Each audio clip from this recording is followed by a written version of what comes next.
Morning, y'all. This is day 3 of the uncut winter bulk at home workouts. Now, if it's your first time here, for this series, we're gonna be doing at home workouts with minimal to no equipment. I'm just using a pull-up bar, a yoga mat, yoga ball, and a foam roller. Which everything I list you can get all for under $80. And really, I want to show you can transform your body working out at home. It's day 3, and it's similar exercises. I just gotta get used to doing these regularly before I switch the intensity and switch it up. But because it's uncut, I encourage you to follow along, do it with me, and it's day 3, so let's just get to it.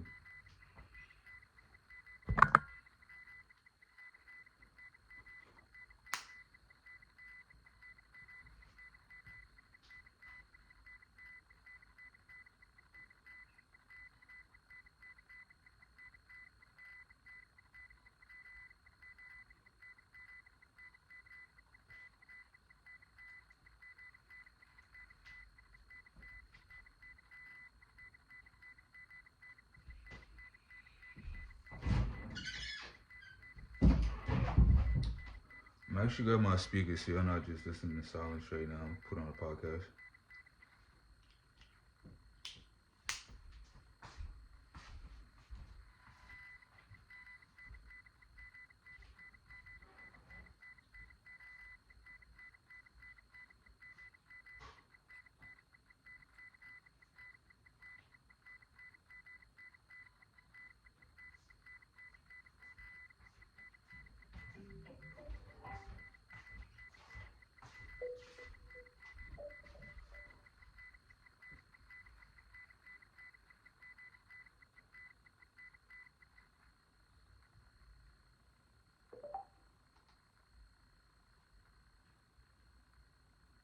We can show you the property on Thursday or on Friday, right? I think we have an opening on Friday. Or how about next week? And when people want to do business, they don't want to do business next week.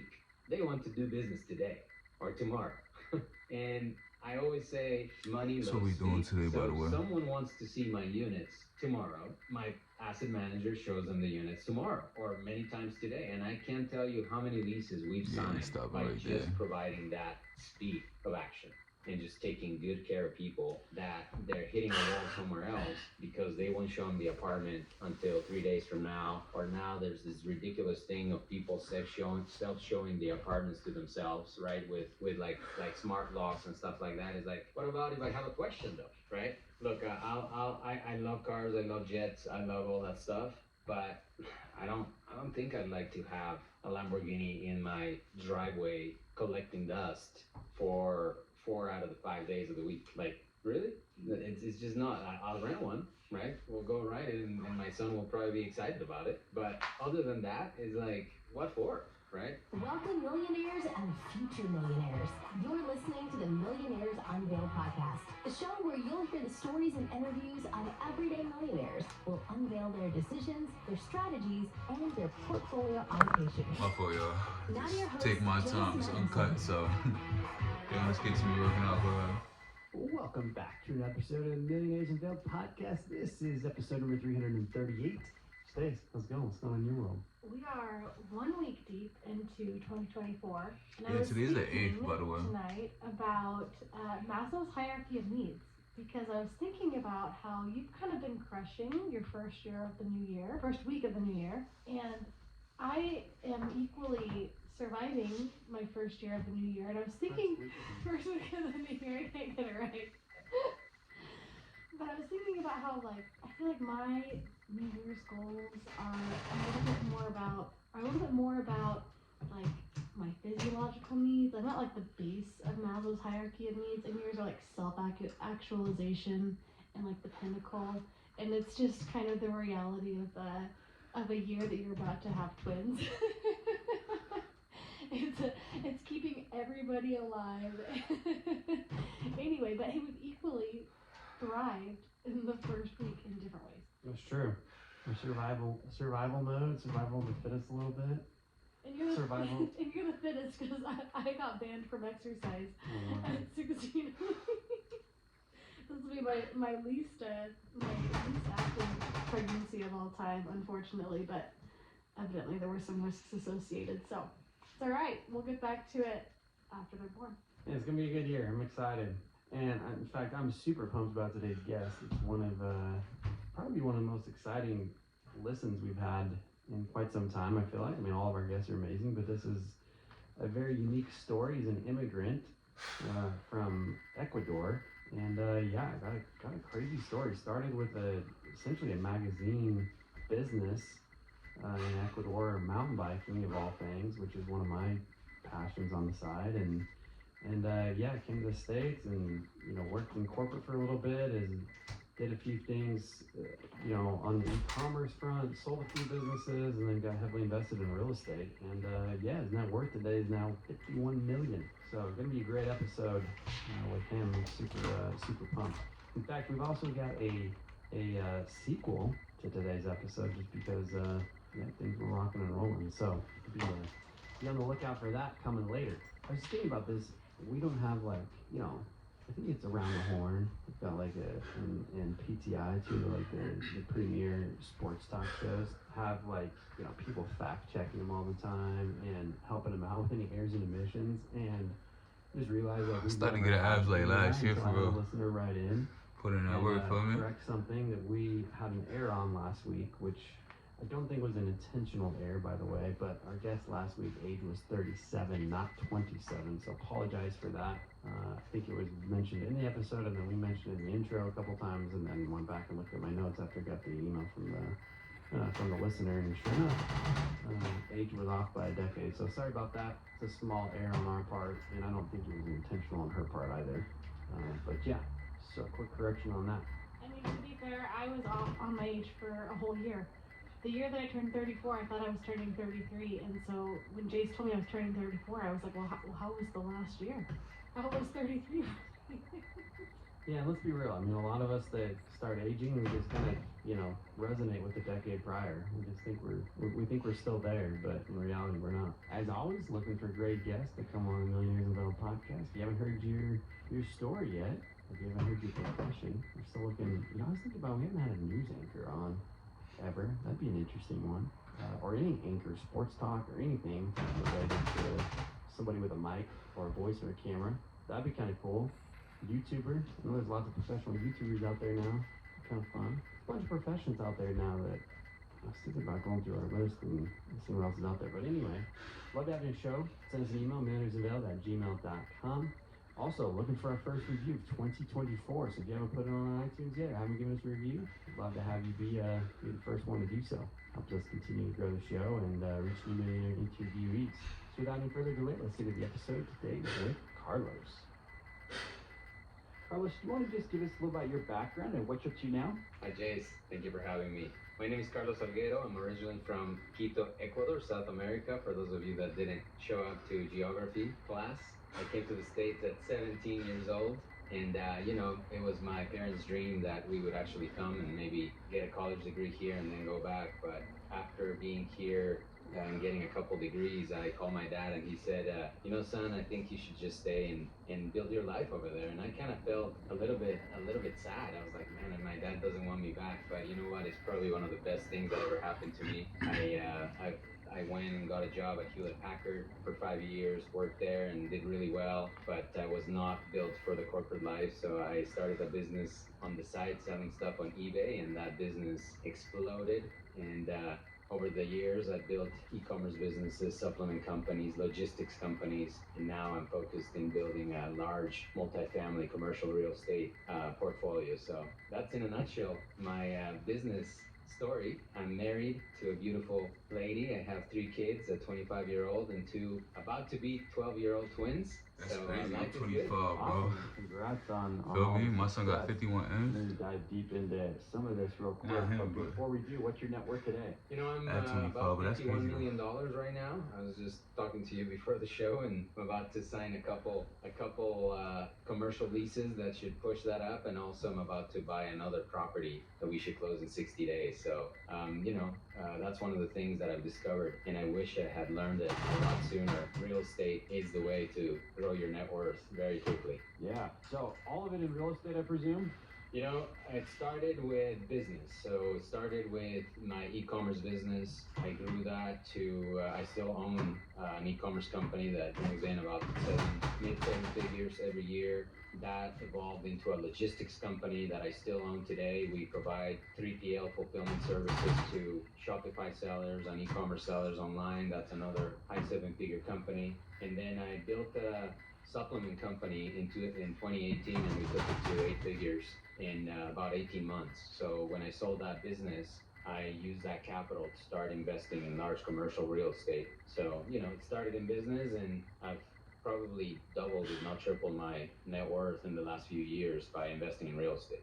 I built my supplement company from 2018, sold it in 2020, and you know, it was an 8-figure sale. So when that happened, I was like looking for a place where I could put my money to work, and that's when I looked back. And I had bought a large industrial building 12 years ago, and I had bought, you know, single-family homes, duplexes, triplexes, and other small real estate investments for the last 15 years. And I was like, you know, real estate has never been a bad investment for me. I've always made money. It's always grown without even me doing much other than taking care of tenants and maintaining the property. So, you know, that was kind of a good, safe way for me to put the money to work. And then I fell in love with the commercial real estate, and now I'm obsessed about it. So you started with business, and you still own 2 of the 3 companies that you started?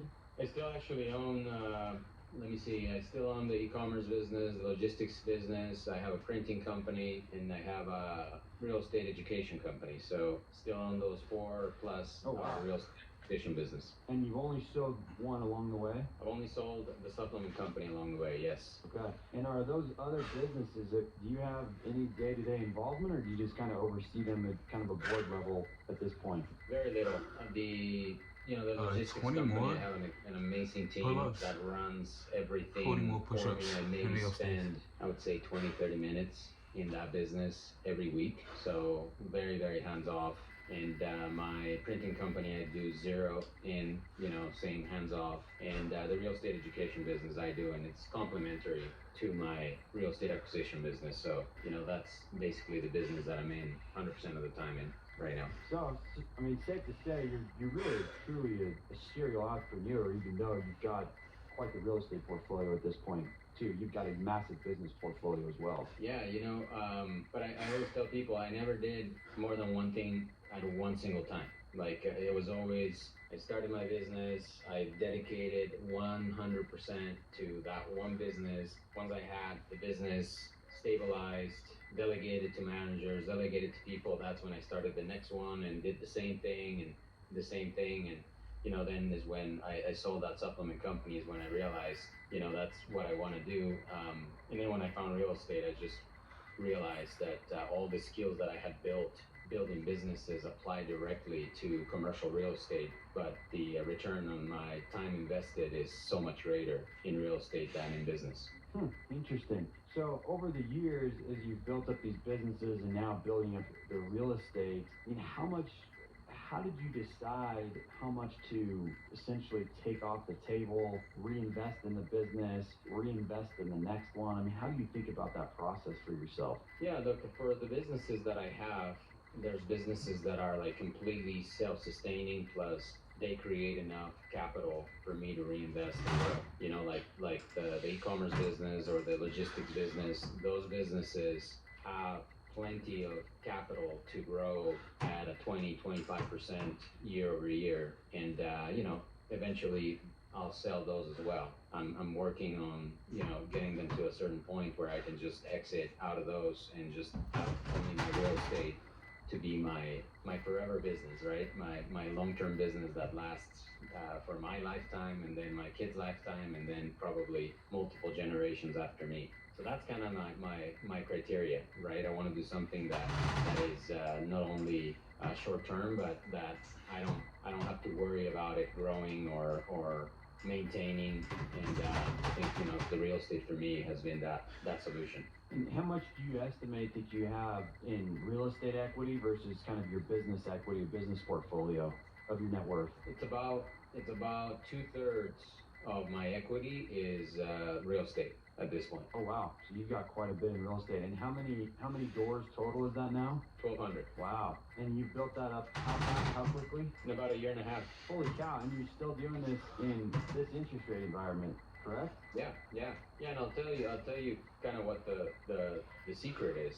Really, the interest rates are irrelevant if the price of the asset still makes sense and it cash flows. Because I'll tell you right now, I'm acquiring a property that originally I saw for $15 million 12 months ago, and it didn't make sense at the time. It was too expensive, but we've kind of stayed around the rim. They didn't sell it, and over time they've come back to us and said, "Hey, you still want to put an offer?" And I put a very offensive offer, a $10 million offer, and they're like, you're too low. They didn't cuss me out. They didn't feel completely offended. So I'm like, this is interesting. I thought they were gonna just tell me to go pound sand, but they didn't. So I was like, am I close?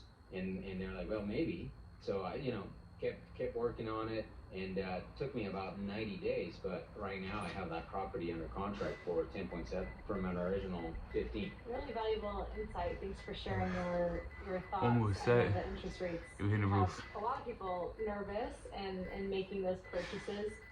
That's helpful. My head feel better wisdom. today now, I'd so like I to had back up a little bit.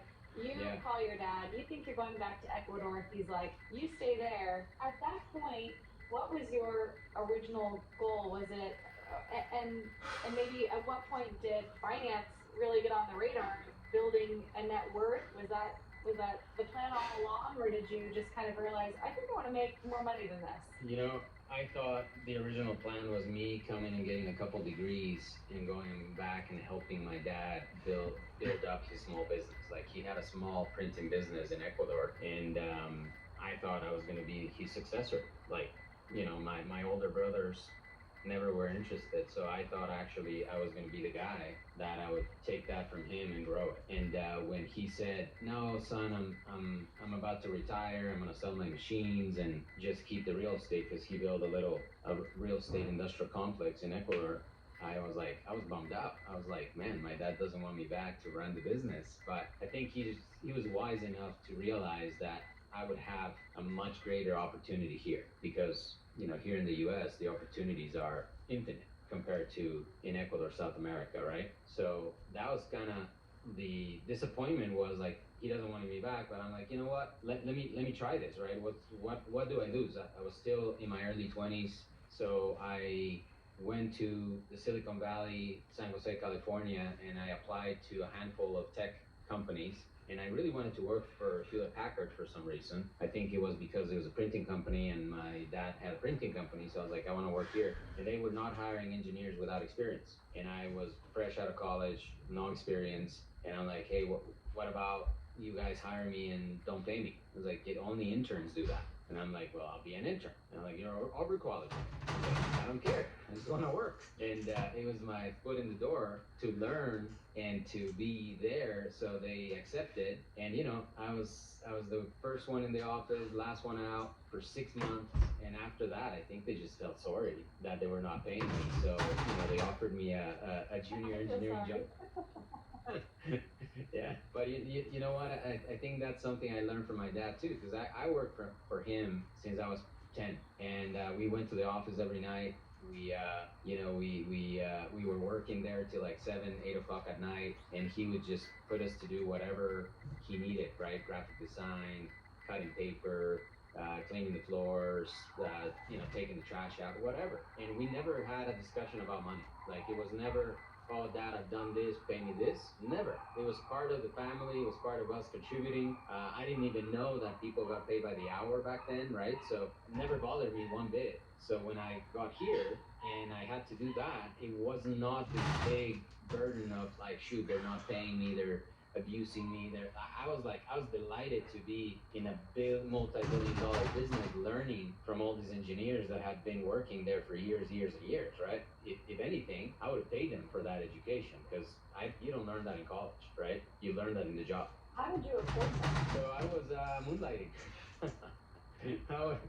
I was doing stuff. I was doing stuff at night. I was cleaning stuff. I was serving tables. I was selling stuff on the side, and that's kind of how also my e-commerce business started because I started my e-commerce business at the same time that I started working for Hewlett Packard. eBay was just getting started in those days, so I started flipping things, right? Flipping over stock products, servers, toners, cartridges, whatever I could. And that kind of is what gave me the idea of maybe I can actually run a business. And the decision was made for me when in 2001 and after 9/11, every one of these tech businesses started either if they were small they went out of business, like the big HPs and Intels and Microsoft actually compressed, right? They started firing people, and HP got rid of like 10,000 people. I by then was engineering manager for North America, and I had 100 engineers in my group, and I had to fire 50 engineers in my group, and that was awful. Like I hated it. I felt terrible because a lot of these guys were not in their 20s like me. They were, you know, people that had been working 10, 15, 20 years at HP with families, mortgages, bills, and I was a kid on the other side of the table telling them, hey, you don't have a job on Monday. So after I fired them, guess who got fired, right? I did, and that's when I rolled into the full-time e-commerce business because I didn't have a job. So that they made that decision for me. And what was tricky too is that my work visa to stay in the country was tied to HP. So when they fired me, I couldn't go and apply to any other company. I had to either work for HP or not work, right? Technically not work. So the only other solution was like, let me make my own money. And, that's how I started my eBay thing and started building that business, and then moved back to Colorado because my mom was living in Colorado at the time. She had moved here, and I Give me moved like back into my mom's 2 or 3 house, minutes. rented a room, rented We'll her grab some garage water. for my inventory, And go hit the rented rooftop. her basement for my But we're done for with my the 50 office, pull-ups and she and was my 100 first employee. Wow, push-ups. what a start. Got a little pump, not crazy. When you got fired from HP, was your e-commerce Give me like 2 was minutes. your e-commerce business generating as much as you were making from your day job, or was it still a pretty side hustle at that? It was in sales. It was probably generating what my day job was generating, but it's different, right? Because you have to keep buying inventory to keep making the money. So I was not taking home 100% of the money that I was making. I was reinvesting every penny that I had back in the business, and when I was working for HP, I was in my 20s, early 20s, making six figures, like $180,000 a year, and I was rolling in it, right? I was like, man, I'm gonna go buy a Beamer, I'm gonna go rent this 3-bedroom apartment, and I did. I bought a BMW M3, and I rented a luxury apartment, and then as soon as I got fired, I'm like, shoot, man, you screwed up. So I scaled back my expenses like way down. And that's why when I moved back to Colorado, I was like, hey mama, would you rent me your spare bedroom for $700 a month, right? So I went back to basics, and that was good because I reinvested for a good 5-7 years. Every penny extra that I made, it went back into the business. Carlos, if you start this business, you start another business, As you mentioned before, each time you started kind of getting management in place and it was less hands off, how much did you end up taking to start the second business, or did that start with less than a few $100s as well? I always started complementary businesses to what I was doing. So for example, I had my e-commerce business. And really what started doing it is like I was renting warehouses. I remember the last warehouse I rented was 10,000 square feet after we had moved from my mom's garage to a storage unit, to a bigger storage unit, to a little 2,000 square feet, to 5,000. And I became a tenant, and I became on the receiving end of a lease. And man, I hated it because it was a triple net lease. So for those of you that understand what a triple net lease means, that you're paying for everything, right? You're paying for the rent, the taxes, the insurance, the common area maintenance. So it's almost like owning the building, but without owning the building. And I was like, you know what? I need to do something different. I need to be on the other end of this. So about 7 years in to my business, I was like, I need to buy me a building. And I had a few brokers looking for me, and I was able to find a building that I still own today. It's almost 50,000 square feet here in Denver. And My head felt crazy, but and we're going upstairs. it was completely in ruins. Like it only had the shell. right? Nothing inside. It was just like a big concrete building built in the 60s that could be a tornado bunker and super well built. But I had to put a lot of money into renovations. But I fell in love with the property ever since I bought it. And I bought that 12 years ago for about $850,000. That building today is worth $8.8 million. Just to give you an idea. Wow. I had no clue though. Like I had no clue that it was going to be such a good investment. But what I did know is what I did not want, and I did not want to be a tenant anymore. So once I had this big building, I was like, what else do I do in this building? Because I have a mortgage and I have to pay for the mortgage. So the e-commerce business, at first I was fulfilling my own orders, shipping my own orders, inventorying my own stuff, and then I started going to masterminds for people that were successful in e-commerce. And in one of these masterminds, I was having a conversation with someone, and I told them, hey, I have a warehouse. And somebody overhead heard that I was closed and said, really, you have a warehouse? Like, yeah. Like, look, I have stuff coming to Long Beach in 3 days. I have 3 containers, and I don't have a place to put them. Can I put them in your warehouse? And I'm like, sure. How much is it? What do you think? I'll pay you more. Because I have no idea what to charge, right? That's the right answer. I'll tell you tomorrow. So that night, it was a conference in the Netherlands actually, right? We were meeting with a whole bunch of e-commerce sellers from Europe, and that night I went on the internet and found every company that I could find that was doing fulfillment, inventory, retail services, and I tried to find pricing, and I got pricing from like 3 companies, put up a price list, went to the FedEx print center in the morning, printed it out, and I gave the guys like, here's my price sheet for inventory and inbound, outbound, all this stuff. And he looks at it, he's like, dude, these are good prices. Sounds good, let's do it. And I'm like, dang, I probably charged too cheap. So, anyways, that was my first logistics fulfillment client, and he sent 3 containers, referred to another 2, 3 people, and then what I discovered too is this complementary business. Now I was storing people's goods in my warehouse, and I was charging them by the cubic foot, right? Because every box in my warehouse that is not mine pays rent every week by the cubic foot. So now I could store as much inventory from other people in my warehouse, and they would actually pay for my mortgage on that building. And over a couple of years, I ended up with a free warehouse that other people were paying for. So that's how the logistics business started. My printing business also was born from, I had a few customers that said, Carlos, I need to put flyers in my products. I need to put labels, stickers, things like that. And I'm like, man, I'm the son of a printer. I know how to do this. So I went out and bought a couple machines, trained a few people how to use them, and voila, I was in business with a printing company just like that. So every one of my businesses has been like that, right? Complementary to the first, very little money to get started, and then I've just pushed it and scaled it to multiple $1 million status. And same thing happened with that supplement company that I sold. Once again, I was doing fulfillment services for a lot of nutrition companies. At one of these masterminds, I met a guy that introduced me to someone else, and he called me up one night and said, hey, I have a friend that needs to sell his business. And I'm like, what is it? He's like, oh, it's a beauty brand on Amazon. And I'm like, but he really needs to sell his business in quick.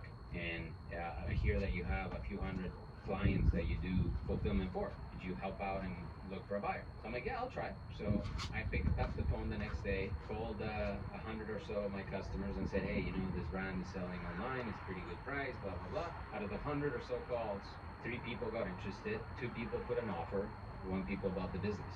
And so I helped this guy sell his $6 million brand, and he wired me 2 days later $250,000 commission for that sale. And then 2 days later, he called me up and said, hey, Carlos, let's start a business together.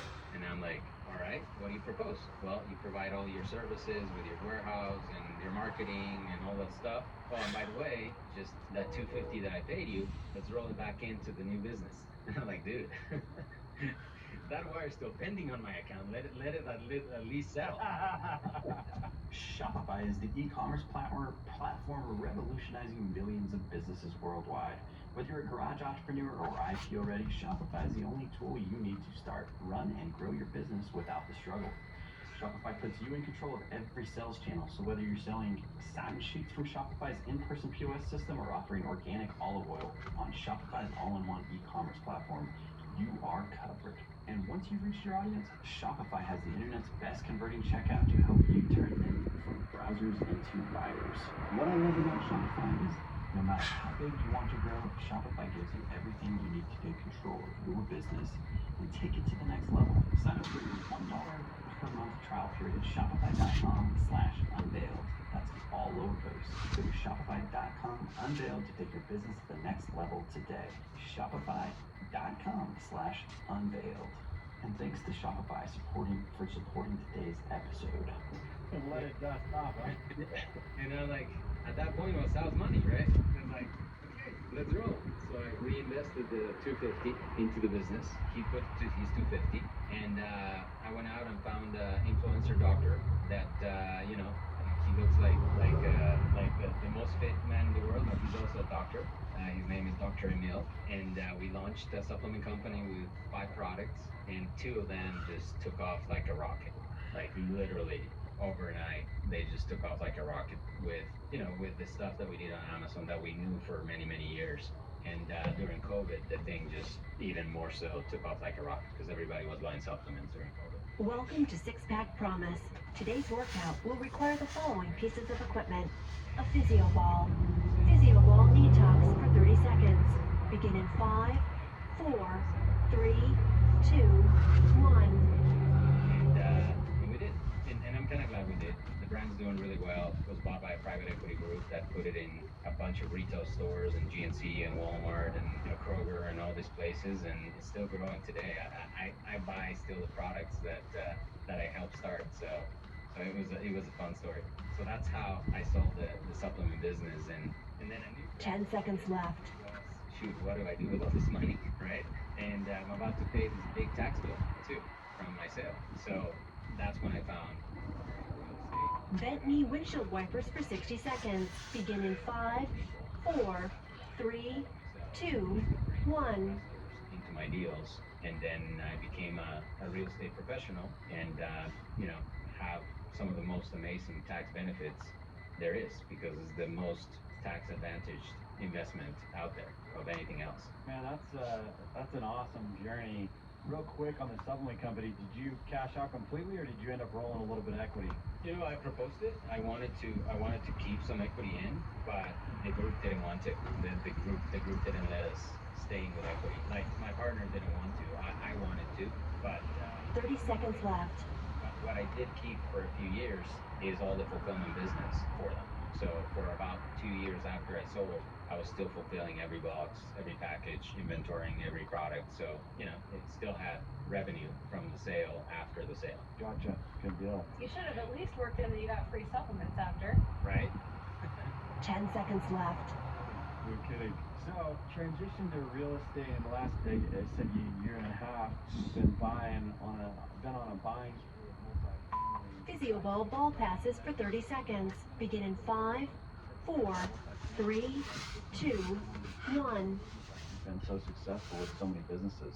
I realized after I bought my first larger deal, I realized that buying businesses and buying real estate is so much easier than starting stuff from scratch. Starting businesses is hard, right? Like, not every business that I've started has been successful, by the way, right? I've probably started at least 10 businesses. 10 seconds left. 6 of them I flunked, right? I failed, and it's not easy. So that's really the hard part about Physio ball side plank drops for 30 seconds. Begin in 5, 4, 3, 2, 1. almost stabilized, cash flowing, already had everything in place. I realized, man, this is a much better thing. Physio ball side plank drops for 30 seconds. Begin in 5, 4, 3, 2, 1. And increase the value of the business so much faster in a very short period of time. Yeah, I hear you on that for sure. Have you sold any pieces of real estate, or have you just acquired? I sold the small stuff. The model that I've chosen for my commercial real estate is I buy stuff that I want to keep for like 10, 15, 20 years. Like 10 seconds left. I have I'll give you an example. I have a mixed-use commercial complex in Tennessee, right in front of a hospital. Switch sides in 5, 4, 3, 2, 1. Plastic surgery, F45 fitness, OBGYN clinics, like super high-end complex. So this is a place where, there's really no need for me to sell it. And in just 1 year that I've owned it, we've increased the value of that property by $9 million in 1 year. And, that is hard to do in business. Like it can be done. 10 seconds left. A lot of people to scale that quick and that fast, and a lot of capital. The only thing I've done to this property is market it well, manage it well, and lease up empty commercial space. 30 seconds rest. Bought it, plus increase the rents of tenants that were just under market rent for a few years before I took over. That's it.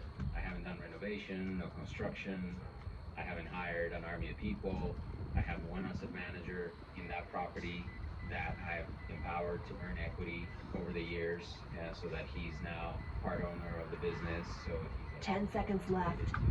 push the business plan and grow it. But it's been amazing, and that's the power of real estate. What impact on your net worth has Physioball levitation crunches for 60 seconds. Begin in 5, 4, 3, 2, 1. I can tell you that before I started investing heavily in real estate, it was probably in the 20s. So I've at least doubled it, if not more. And since I've been investing in real estate, because of leverage too. So there's two reasons, right? Like when I buy property, I don't buy only with my own money. I buy with bank's money. So now the bank is giving me money to buy an asset that is typically 4 times as valuable as what I'm putting in my money. So that leverage helps me get into a much more valuable piece of property. And also 30 seconds left. because I'm the one finding the deal, managing the deal, implementing the business plan, and being the manager or general partner, I get to control equity in these investments without money. So you get to control 20 to 30% of the total equity of the property without capital. Just 10 seconds left.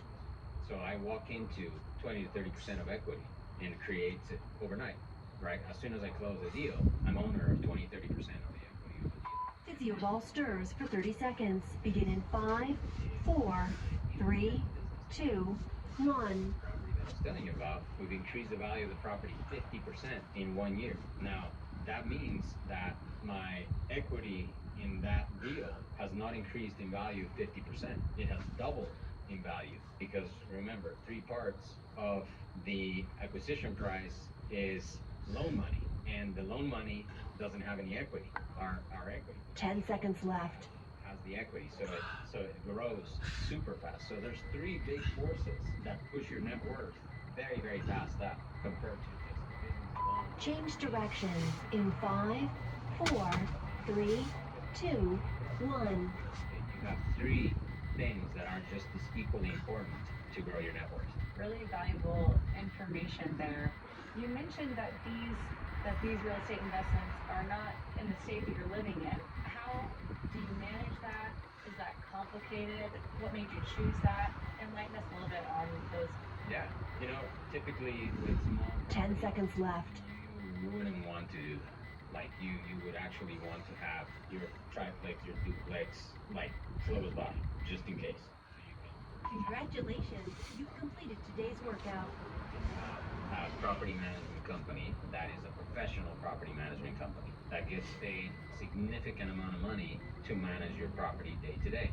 Now, I'm a little bit of a control freak, so when I was having this thought of, man, these properties are in Tennessee, in Georgia, in Alabama, in Florida, and Texas. I'm like, I'm in Denver, right? I'm not gonna move there. But in a way, it was good because it forced me to now think about, you know what? I want someone like me that acts like an owner, looks at the property like an owner in these places. So on top of the property manager, I install like. Welcome to Six Pack Promise.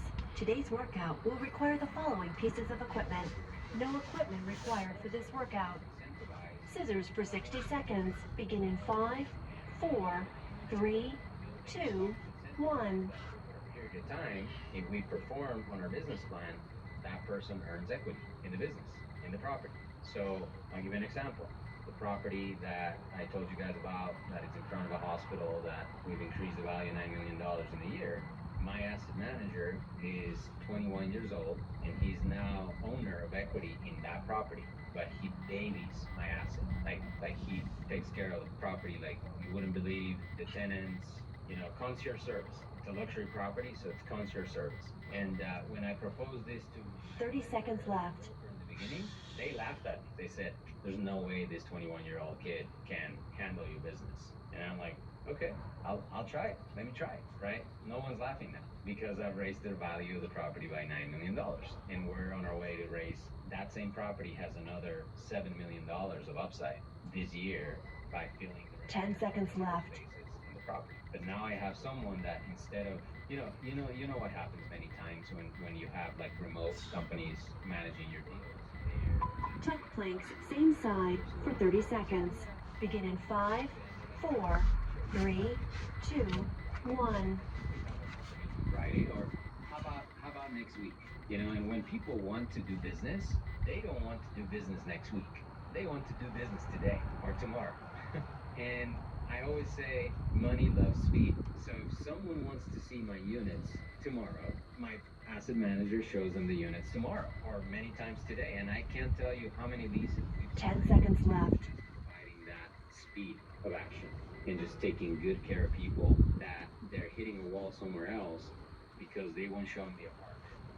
21 crunch for 60 seconds. Begin in 5, 4, 3, 2, 1. Like smart locks and stuff like that is like, what about if I have a question though, right? It's like, do I have to like email you after I see the apartment? So a lot of people are losing business to me because I have someone that actually super well trained showing them the apartments, the commercial units, treating them like we want their business and following up. And that's really how I've done it. And this is an actual gap in the real estate world. Like for some reason, e-commerce is hyper evolved to marketing. 30 seconds left. Fulfillment and all these things, because otherwise you go out of business, right? Amazon has forced everyone to be conditioned to fastest shipping on the planet, returns no questions asked, customer service that is unbelievable. So the only things I did, Stacy, was I took my e-commerce skills and I put them in my real estate. 10 seconds left. Was the real estate world hungry for those skills? Because now my properties are reflecting these things that I just told you in the other business, right? 30 seconds rest. Just go and check a few apartment complexes in your area and take a look at the reviews. Like you feel sick to your stomach because the average review of an large apartment complex in America is like 2.5 stars. That's how bad it is, because they have not yet moved over to the internet the way that the e-commerce business has moved over to the internet, right? If I had 2.5 stars, 10 seconds left. I was bankrupt. My business was over. Nobody would buy from me. So I know how important it is for my properties to have 4.5 stars for a month. Recliner elbow to knee tucks for 30 seconds. Begin in 5, 4, 3, 2, 1. Things we do at the properties that just innovated and increased the business, but it's all from the years of experience in the other companies. I'm really impressed on your problem-solving skills and how oftentimes throughout your whole journey you created a business to solve a problem that you already had, or someone says they want to park somewhere and you suddenly the next day have 10 seconds left. because someone asked you a question, you thought about it before you answered and came back with a new solution. You're solving problems. Jackknives for 30 seconds. Begin in 5, 4, 3, 2, 1. People choose you because you are someone who finds solutions. Yeah, it's I think it's part of growing up in a third world country and having that perspective of limited opportunity, limited resources. Like, be super flexible and pivot quickly and turn on a dime if you need to you just resolve and there's 10 seconds left. right? I always say there are no problems, just opportunities. Love that. One business that we haven't discussed yet, and I don't know if you're shy about it or what. Starfish crunch for 60 seconds. Begin in 5, 4, 3, 2, 1. first business? That was our very first official business. Yeah, I totally forgot about that. But it was I'll tell you the story of that one is it was super cool. I was in college at the time already here. My brother, who's 3 years younger than me, was still in Ecuador, and I used to go home for my summer break. So I went back the first year of college for my summer break, and I was, when I was growing up, I flew paragliders and I did mountain bike and all kinds of different sports. And 30 seconds left. we were like doing mountain biking heavily, and we were a little bored. I mean, we were, going to the races and doing stuff, and we're like sitting down, looking at each other, and like, hey, why don't we start a business while I'm here for 3 months? My break was 3 months, and I was like, yeah, what do we do? And like, well, you know what? There's really no magazines. 10 seconds left. Like there was nothing. So we're like, we're the kids of a printer. We're gonna ask my dad to let us use the machines, and of course he charges for that. Congratulations, you've completed today's workout.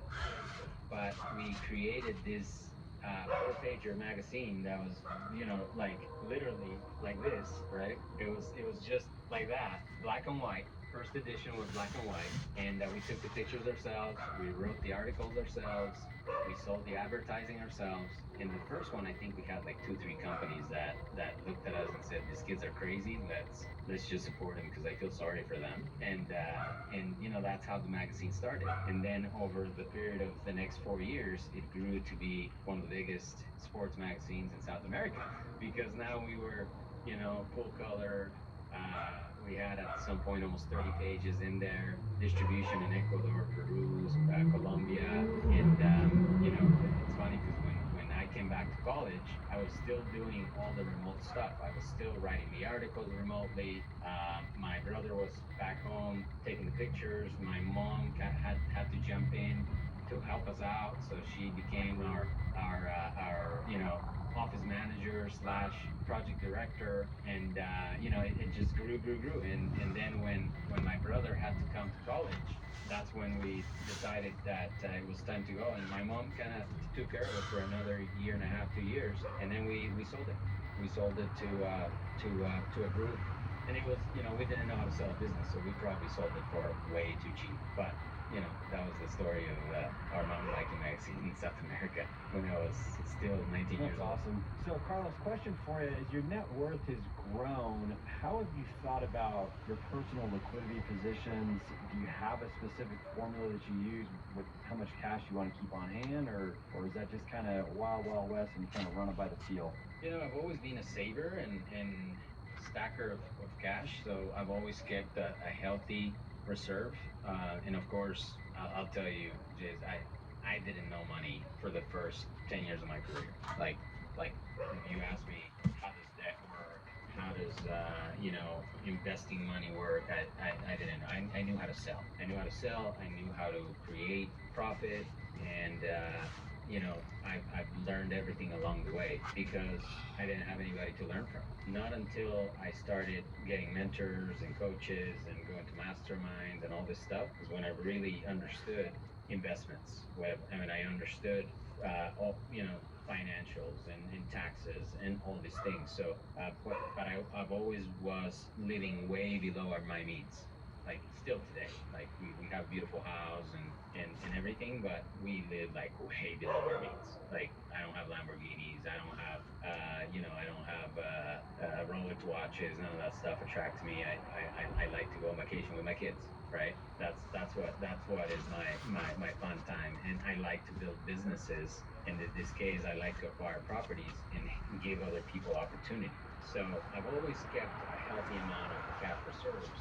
And also right now, I am still doing that because there's these amazing deals that are gonna pop off in the next 90 days to 120 days because of the interest rates. Because we have a lot of sellers in the market that thought they could sell at the top of the market, and they didn't. And it took them a good 6 months to 9 months to kind of get out of the shock, knowing that interest rates are not going to come down anytime soon. I thought I was about to cash out, but I've been sitting on this property 5, 7, 10 years.